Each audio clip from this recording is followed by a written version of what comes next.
No, Seoul, I think, is very, in certain ways, for me, quite similar to New York.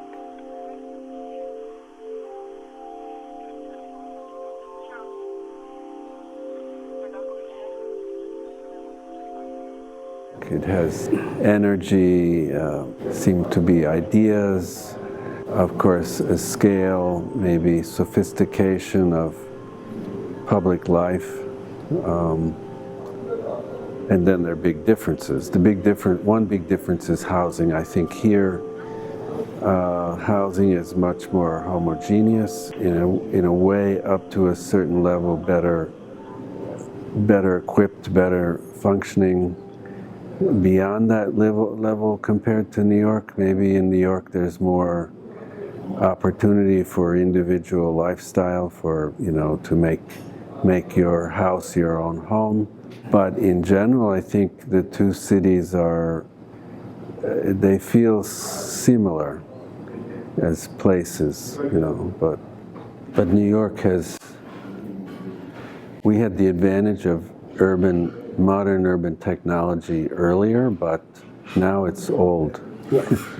and Seoul had the advantage of modern urban technology later, which is I think still functioning well. Of course, every city has its problems, but I think it's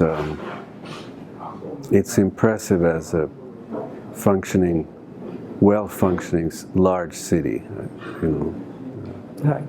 I mean, the argument goes both ways, right? New York has been a smart city for a very long time. If you really think about the way infrastructure was planned and used over the last 150 years. I mean, to conceive of Central Park 150 years ago, while the population was only 30,000 people. And today you have close to 11 million people. And the park is still large enough to absorb that growth. Similarly, the subway system, 100 years old, but there was smart thinking in those days. So the change, the other differences that Richard was talking about is that it's easier for a city like Seoul and other newest Asian cities to smarten up or to be smarter in a quicker manner compared to New York, because New York has to go back and retrofit. And New York is actually much bigger. It's 22 million people, but it's a city of sprawl. I think Seoul is more compact city. So this is another question. Maybe the compact city is more sustainable in the future. We recognize that the main stadium of 1988 is a very important symbol for Korea, for the city. And absolutely has to be maintained as such. It can't be diminished as something old and obsolete, but of course it needs a lot of work. I mean, it needs to be modernized and improved in various ways, but the symbolic function shouldn't be lost. And then we also thought that it should become more of a social place. In other words, it could function almost like a building more than just seating for games, that there's a large structure that could be used in different ways than just supporting seats for athletic events. So that was one thing that's very important to us. But then, of course, we were asked to add many other functions, and the other new stadium, and of course many other things. So, but we tried very hard to maintain the primacy, the importance of the original stadium, of course.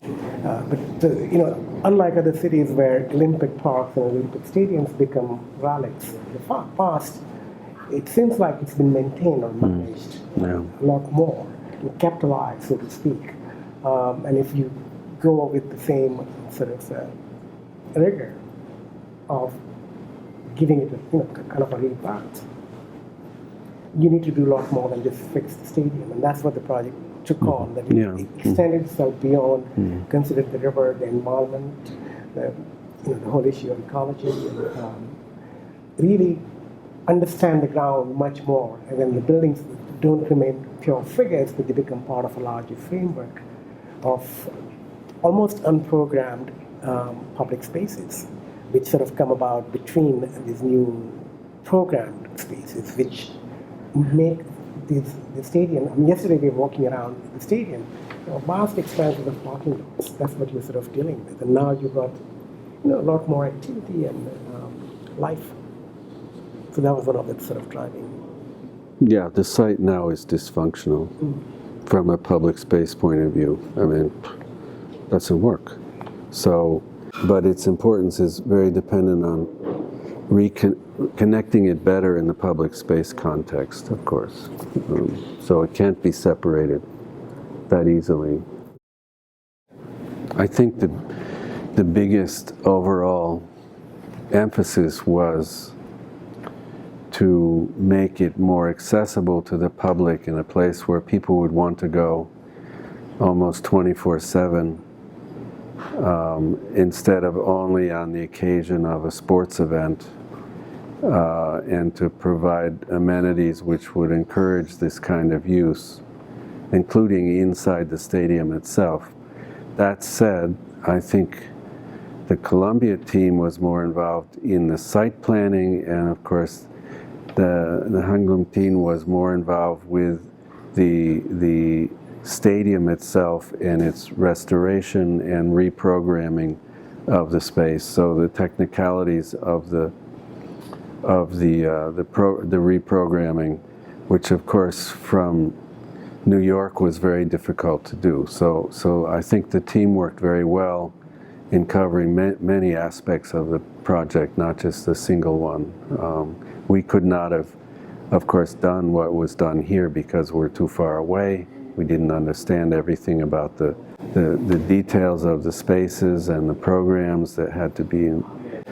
On the other hand, maybe we had some new perspective on how the stadium could function as a symbol for the city and for the world, and how it could be better connected into the larger context.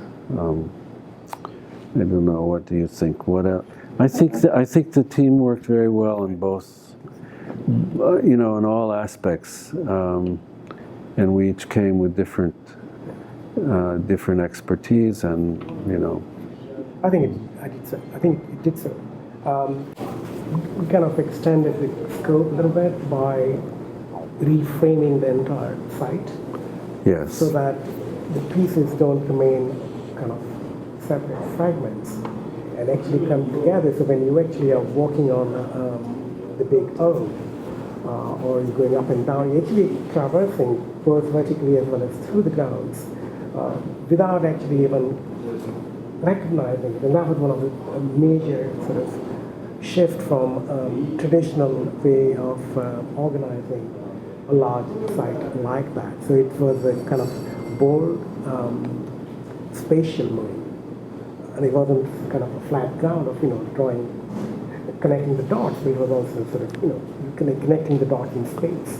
And that big move let everything else fall in place. So the spaces are flexible enough for you to use in different ways at different times of the day, for example, and different, times of the month. So we brought that work, that sort of stretchability, in terms of how do you multiply the same space manifold. It's clear that there should not be an enormous amount of money spent on only the stadium restructuration without considering the larger investment that needs to be made in the site, because only focusing on the stadium will compromise future site investment and of course future design options. So that's why we emphasized so much the larger picture as well as the stadium itself, and also we were very concerned, even in the first phase, I think maybe more so, with the economics of the of the big scheme. I mean, it requires an enormous investment, some of which will have to be private money. There will be, of course, profit motives involved with things like the hotel, with the gate in the second scheme, the Gateway building, the convention center. All of that will feed into the larger economic package, the business plan that has to be put together. So that's another, yes, economics was very much a part of the thinking. Well, we designed a piece of city. Yeah, we didn't design a single piece, although there was a lot of detail about the stadium and some of the other functions. But no, this was not about an object building just put in a static situation, you know, where you only work with the building and nothing else matters really. And of course, it's not to say that architecture isn't about buildings and that sort of thing, but even isolated buildings in cities have to take clues from the city. I mean, it's completely obvious. So, but in this site in particular, no, this is not a building design at all. I think you can almost say it's a new kind of approach to design, which involves systems, organization, spatial connections, and it's not particularly about facades and you know, building mass. It's about fluidity. It's about interconnecting things, and that's, from our point of view, that's what made the site very interesting, because maybe we don't always find this kind of project, you know, but in this case, it's a very interesting challenge. Probably unique, even in Seoul, it's probably unique. I mean, where do you have the opportunity to make a new cultural node that also has history, recent history? It has to do with not only the city, but the whole nation, that has to do with pride, has to do with also athletics, which is very important for all countries. You know, I mean, it's actually I think it's a very beautiful problem. Whether we made the best answer, we don't know, but we understood that it was really significant, this particular site. I think it was a very positive experience, maybe not in a way that's easily described.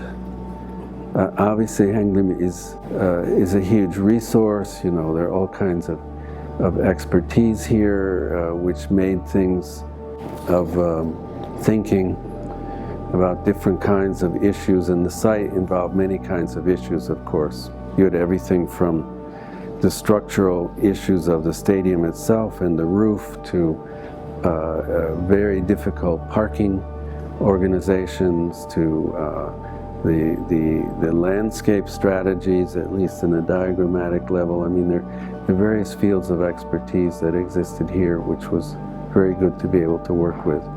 But I also sensed that there was, beyond that, a desire to get this done. I mean, to do this project. It wasn't, I mean, deeper than just let's make a proposal and see what happens. I think there was a kind of pride in trying to get it, to do it well, to make a difference. Yeah, I think it's been a perfect example of how cities are built by teamwork. It's not one vision, one person's effort, one idea. It's multiple ideas, and they get even sexier as you actually involve more people from more different walks of life, different parts of the world, with different kind of, you know, historical baggage and knowledge. So that way it was extremely important for, and also bringing in the academic sort of viewpoint into play, because more often than not, some of the greatest ideas come from that branch of knowledge. So I think that was pretty good. I think it was a great collaboration from every one of you. You know, language, translations, different expertise, long distance communication. But we were on the same page, which is very heartening to see. When you come together with all of it, everybody was on the same page. And we gave up some ideas. Haenglim gave up some ideas. I mean, there was flexibility about what was kept, what was not kept, and so there wasn't a defensive attitude about this has to be my thing and that's it. So that was very positive, I would say. Yeah. The big picture mattered. The pieces would fall in place. The big picture was much more important. So achieve that first, and then see where other pieces fall in place.